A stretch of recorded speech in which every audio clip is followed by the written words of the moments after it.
In October 1918, the campus of Cumberland Valley State Normal School faced an outbreak of Spanish flu. One of the deadliest pandemics in history, with a total worldwide death count of around 50 million people, even the campus of CVSNS could not escape. The pandemic itself began in the spring of 1918, but the worst wave of illness occurred in the fall of that year. This was the time when the flu made its way to the campus of CVSNS. From its inception, Cumberland Valley State Normal School was purposed specifically to be a school to train teachers, and campus was originally much smaller than it is nowadays. The entire school was Old Main. So the dining hall was in Old Main, the infirmary was in Old Main, the offices were in Old Main, students lived in Old Main, faculty lived in Old Main, as well as administrators. The whole school was just Old Main at the time. And, well, not at the time of the pandemic, but early. And then, Gilbert, Stewart, and Horton were all added thereafter, but they would have all been there during the time that the flu hit. It was October 6th, 1918, when the first cases of Spanish flu popped up on campus. Eastern Pennsylvania had been hit hard by that point, and now the flu had moved westward. Within just days of the first few cases, over 40 people had fallen ill on campus, crowding the campus infirmary and causing the fourth floor of Old Main to be converted into a hospital to house those who were sick.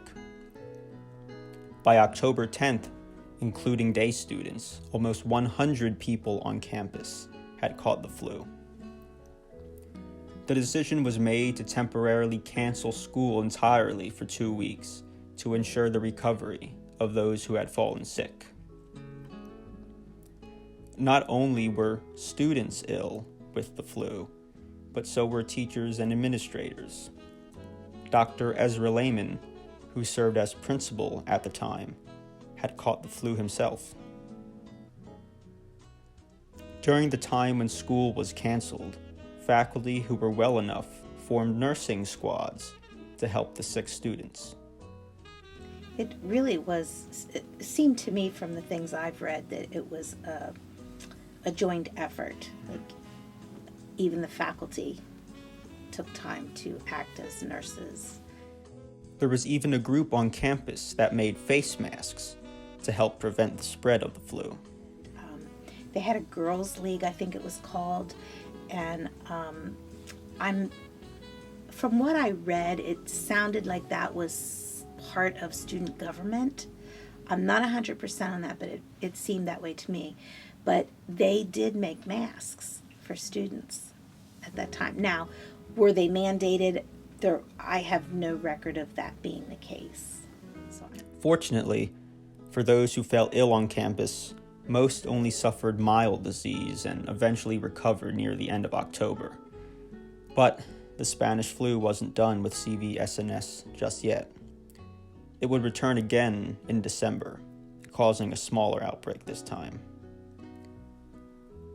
Of course, for most of us, how the COVID-19 pandemic has affected Shippensburg University is fresh in our memory. But it's important to note that while COVID-19 may have been the latest pandemic to hit campus, it wasn't the first.